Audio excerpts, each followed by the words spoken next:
Good evening. This is Joy Bashong. I'm responding to the case on English only, and just have some questions for further discussion or thought.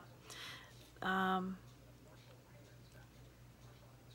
of them is what is our responsibility to student learning when policy is detrimental to student learning?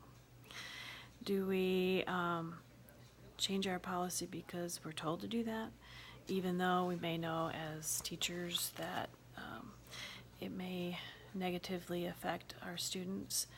Are we okay with that? We get our jobs from the school board. Do we have allegiance to the school board and their policies? Is that greater than our responsibility to our students? If you choose to stand with your students and not follow policy, then your job could suffer. You could lose your job.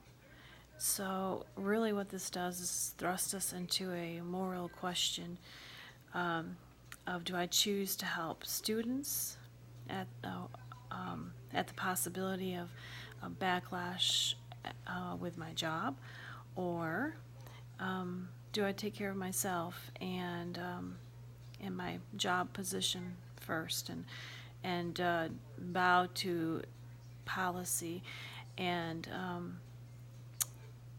unfortunately it might cost student learning. It's kind of hard.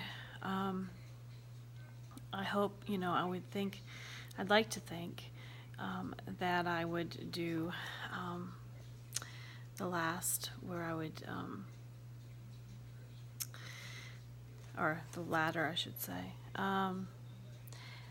that I would take and put my students first and not worry about policy and for the greater good, I guess. But then I factor in the thought that I'm the sole breadwinner of the family,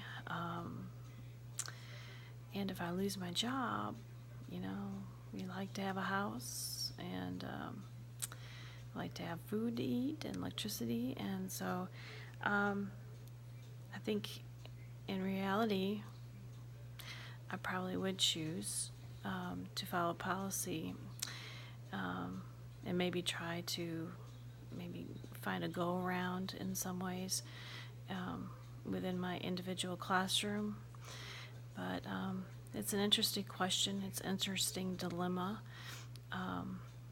I've personalized it a little bit because I've just internalized some of the aspects of this case, and I just thought these questions needed to be asked.